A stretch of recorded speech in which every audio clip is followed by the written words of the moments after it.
Hello friends, जसं तुम्हाला सगळ्यांना माहितीच आहे की लॉकडाऊनमुळे आपण घराच्या बाहेर निघू शकत नाही आहे आणि त्यामुळे आपले क्लासेससुद्धा बंद आहेत. तर त्यावर उपाय म्हणून आपण हा एक नवीन उपक्रम सुरू करतो आहे, ज्यामध्ये आपण काही टॉपिक्स हे मी तुम्हाला घरी बसल्याच समजून सांगणार आहे यूट्यूब चॅनल्सच्या हेल्पने. ऑब्व्हियसली आज हा पहिला व्हिडिओ असल्यामुळे माझ्याकडे पाहिजे तेवढी यंत्रणा इथे नाही आहे हा व्हिडिओ शूट करण्यासाठी, पण जसं होईल समहाऊ इट इज पॉसिबल मी आपल्यासमोर ते करतोय. तर आज आपण एक टॉपिक डिस्कस करणार आहे ज्याचं नाव आहे मेटॅलर्जी. मेटॅलर्जी हा ॲक्च्युली एक खूप छोटा टॉपिक आहे, बट इम्पॉर्टंट टॉपिक आहे. जर आपण या टॉपिकचा विचार केला तर हा टॉपिक आपल्याला स्टेट बोर्डमध्ये सुद्धा आहे आणि NCERT टेक्स्टबुकमध्ये सुद्धा आहे. स्टेट बोर्डमध्ये जर आपण मेटॅलर्जीचा विचार केला तर मेटॅलर्जीचं आता एक युनिट हे स्टेट बोर्डमधनं पूर्णपणे काढून टाकण्यात आलं आहे. आधी ते युनिट होतं पण आता ते नसणार आहे आणि त्याचा एक छोटा पार्ट एका दुसऱ्या युनिटमध्ये, जे युनिट आपलं रेग्युलर बॅचमध्ये सुरू होतं ज्याचं नाव होतं कोऑर्डिनेशन कंपाऊंड, त्या कोऑर्डिनेशन कंपाऊंडमध्ये हा टॉपिक जो आहे तो ॲड केला गेला आहे. तर आपण त्यामुळे या टॉपिकपासूनच स्टार्ट करूया. तर या टॉपिकमध्ये आता सगळ्यात पहिले आपण स्टार्ट करू याच्या नावापासून. मेटॅलर्जी हे नाव आपल्यासाठी नवीन नाही आहे, तुम्ही 10th मध्ये सुद्धा हे नाव ऐकलेलं आहे, ज्याचं नाव आहे मेटॅलर्जी. मेटॅलर्जी म्हणजे आपण जितके काही मेटल आपल्या दररोजच्या जीवनामध्ये वापरतो, for example we are using ferrous, many things which we use in our day-to-day life are made up of ferrous, copper, nickel, aluminium. Okay, now see, this is the board and the frame of this board is made up of aluminium. So in our day-to-day life we use many things which are made up of metals. So these metals are of two types actually. Some metals are present in a combined state in a nature and some metals are present in a free state. They occur in a combined state as well as in a free state. So now the thing is, as we all are know that majority of the metals are present in our periodic table, or simply we can say in periodic table there are 118 elements total, and out of these 118 elements 20% elements are non-metal and 80% elements are metal. So this shows that how much metals are present in that periodic table or in our nature. Okay, so these 80% metals can occur in our atmosphere or in our earth in two states. Some are occur in a combined state and some are in a free state. Okay, so what actually the thing behind that, those metals which are occur in a combined state, these metals are very reactive and therefore they combine with another element. But some metals are in a free state. Why they are in a free state? Because they are less reactive. They do not react with any other metal. अगर वो metal किसी metal से reaction ही नहीं करेगा, why? Because it is less reactive, तो वो combine होगा ही नहीं. एग्जांपल ले लेते हैं, चलो प्लैटिनम एक ऐसा मेटल है जो कंबाइन नहीं होता, किसी के साथ रिएक्शन ही नहीं करता. अगर प्लैटिनम रिएक्शन ही नहीं करेगा तो वो नेचर में जैसे का वैसा ही मिलेगा. Let's talk about another metal, for example ferrous, जो हम सबसे ज्यादा यूज करते हैं. इंडिया में फेरस मिलता भी बहुत है. तो ये फेरस जो है ये वेरी रिएक्टिव मेटल है और ये रिएक्टिविटी के कारण ये किसी ना किसी नॉन मेटल से रिएक्ट कर लेता है और एसिड स्टेट में चला जाता है. ये कभी आपको ऐसा प्योर फेरस नहीं मिलेगा, ये हमेशा आपको Fe2O3 और इसके अलग अलग जो फॉर्म्स है उन कंबाइंड फॉर्म्स में मिलेगा. तो इससे हमको ये समझ में आता है कि हमारे पास जितने भी मेटल है वो दो स्टेट में मिलते हैं, कंबाइंड स्टेट में और फ्री स्टेट में, राइट?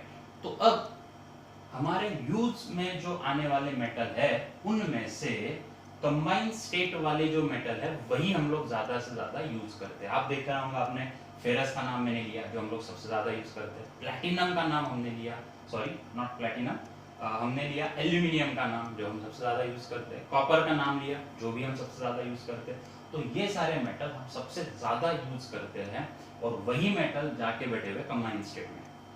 अब इनका कंबाइंड स्टेट में होना हमारे लिए क्या दिक्कत पैदा करता है? दिक्कत ये हो जाती है कि हमें इनको यूज करना है, बट हमको यूज करना है ferrous, Fe, that is only Fe, but वो नेचर में मिलेगा in the form of Fe2O3, तो अब हम उसको यूज नहीं कर सकते क्योंकि हमको चाहिए था फेरस, आयरन, वो बन गया है फेरिक ऑक्साइड, फेरस ऑक्साइड. तो इस वजह से इसको इस फॉर्म से इस फॉर्म में लाना होगा, इसको इसके कंबाइन फॉर्म से इसके फ्री फॉर्म में लाना होगा, तब जाके हम इसको कर पाएंगे यूज। तो इसीलिए ये बहुत सिंपल टास्क नहीं है जितना हमको लगता है, इसके पीछे बहुत सी प्रोसेसेस है। अगर हम उनको बहुत ही क्लासिफाइड करके अगर पढ़े, धीरे धीरे अगर पढ़ते, तो that becomes very easy for us. Okay, so ferrous की बात कर रहे थे हम लोग, जो कंबाइंड स्टेट में ऐसे बहुत से मेटल है, कॉपर है, जिंक है, एल्यूमिनियम है, इन सबको हम लोग इस यूनिट में अगर एनसीईआरटी वाइज देखें तो बहुत ही डिटेल में पढ़ने वाले, लेकिन अभी टेक्स्ट बुक में, मतलब महाराष्ट्र बोर्ड के टेक्स्ट बुक में थोड़ा इसे रिड्यूस कर दिया गया है, तो हम इसको अलग फॉर्म में भी पढ़ सकते हैं, राइट। सो चलो स्टार्ट करते हैं कंबाइंड स्टेट और फ्री स्टेट। चलो अभी फ्री स्टेट के बारे में तो बात करके कोई मतलब ही नहीं है, क्यों? क्योंकि फ्री स्टेट के मेटल ऑलरेडी फ्री स्टेट में है, तो इनको सेपरेट करने की हमको जरूरत ही नहीं रहेगी। फिर बच जाते हैं दूसरे मेटल जो कंबाइंड स्टेट में है, और इन कंबाइंड स्टेट वाले मेटल को इनकी कंबाइंड स्टेट से इनके ओरिजिनल स्टेट में लाने की प्रोसेस को हम लोग बोलते हैं मेटालर्जी। कितना इजी हो गया देखो, जो जो मेटल, सिंपली एक बार और रिवाइज कर लेते हैं। मेटल्स है हमारे पीरियोडिक टेबल में 80% are metal and these metals are present in a two form, first in combined state, second are in a free state. Okay, free state वालों को हमने छोड़ दिया because they are already in free state, हमको directly use कर सकते हैं। But जो कंबाइंड स्टेट वाले हैं उनके बारे में हम लोग डिस्कस करेंगे, क्योंकि वो कंबाइंड स्टेट में है और हमको उनको उनके ओरिजिनल फॉर्म में लाना है ताकि हम लोग उनको यूज कर सके। तो ये करने के लिए जो प्रोसेस हम लोग यूज करेंगे उस प्रोसेस को बोलेंगे हम लोग metallurgy. Metallurgy is the process by which we can extract metal from its combined state. उसके कंबाइंड स्टेट से उसके ओरिजिनल स्टेट में लाने के लिए जो प्रोसेस, जो प्रक्रिया हम लोग यूज करते हैं उसे हम लोग बोलते हैं मेटालर्जी। ओके, तो चलो आगे बढ़ते हैं मेटालर्जी में। फ्री स्टेट वाले मेटल्स को यहीं पे छोड़ देते हैं, इनको इनके नेटिव स्टेट भी बोला जाता है, और हम कंबाइंड स्टेट वाले मेटल्स के साथ आगे बढ़ते हैं। तो जो मेटल कंबाइंड स्टेट में मिलते हैं वो जमीन के अंदर जितने भी फॉर्मूलाज में मिलेंगे उन सब फॉर्मूलाज को हम लोग उनके मिनरल्स बोलते हैं। थोड़ा एक मैं ये कंबाइंड स्टेट के लिए और एक फ्री स्टेट के लिए आपको एग्जांपल भी दे दूं। समझो आपके क्लास में एक बच्चा है जो कभी किसी से बात ही नहीं करता है, उसने कभी भी किसी से बात नहीं करी, तो इसका इफेक्ट क्या आएगा? इसका ये मतलब होगा कि उसको कोई फ्रेंड ही नहीं बनेगा। क्यों फ्रेंड नहीं बनेगा? क्योंकि वो किसी से बात ही नहीं करता है, मतलब ही इज लेस रिएक्टिव। तो वो लेस रिएक्टिव है तो किसी के साथ कंबाइन ही नहीं होगा, तो उसके फ्रेंड्स ही नहीं बनेंगे। और दूसरा बच्चा है जो दिन भर चपड़ चपड़ चपड़ चपड़ क्लास में करता रहता है, तो उसके बहुत सारे फ्रेंड्स बनेंगे। So this is the simple thing is there, जो रिएक्टिव है उनके फ्रेंड्स बनते हैं, जो रिएक्टिव नहीं है उनका कोई फ्रेंड नहीं बनता। तो ये सिंपल सी टेक्निक आप यहाँ पे अप्लाई कर सकते हो कंबाइंड स्टेट वाले मेटल के लिए और फ्री स्टेट वाले मेटल के लिए। Now the next point is of these combined state वाले जो मेटल है, ये जमीन के अंदर जिस फॉर्म में मिलते हैं उस फॉर्म को हम लोग बोलते हैं इनका मिनरल। मिनरल मतलब क्या होता है? मिनरल मतलब वो चीज होती है जो हमको इन सारे मेटल्स को जमीन के अंदर मिलने वाले फॉर्म्स को मिनरल बोलेंगे। फॉर एग्जांपल ये मिनरल हो गया Fe2O3, फेरस जमीन के अंदर इस फॉर्म में मिलता है तो बन गया Fe2O3। इस तरीके से और भी फेरस के बहुत सारे फॉर्मूले हैं, तो वो सारे के सारे बन जाएंगे इसके मिनरल्स। फॉर एग्जांपल हम ऐसा समझ लेते हैं समझने के लिए कि फेरस जमीन के अंदर बहुत सारे फॉर्मूला में मिलता है। हम ऐसा समझ लेते हैं कि जमीन के अंदर 10 फॉर्मूला में हमको फेरस मिलता है, वो कुछ भी हो सकते हैं। तो वो 10 के 10 फॉर्मूले हो गए फेरस के मिनरल्स, जिनसे हम लोग फेरस को एक्सट्रैक्ट कर सकते हैं। और अब इन 10 फॉर्मूला में से आप जिस एक को चुनेंगे, आप जमीन के अंदर फेरस आपको ऐसे कंबाइन फॉर्म में, कितने अलग अलग फॉर्म में मिला? 10 फॉर्म में।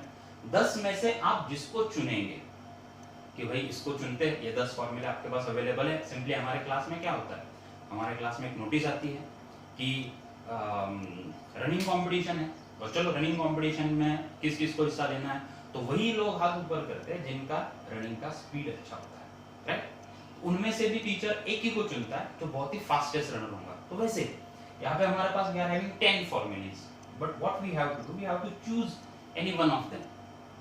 और ऐसा करने से ये किसको चुनेंगे हम लोग? अब सर ने किसको चुना क्लास में? जो सबसे तेज दौड़ता है उसको चुना। यहाँ पे हम लोग कंबाइंड फॉर्म से फ्री फॉर्म बनाने वाले हैं, तो हम इन 10 फॉर्मूला में से किसको चुनेंगे जो सबसे ज्यादा यील्ड देगा हमको किसका? फेरस का। तो उस फॉर्मूला को हम लोग यहाँ पे चूज करने वाले हैं, right. So this is how, very very simple thing is there.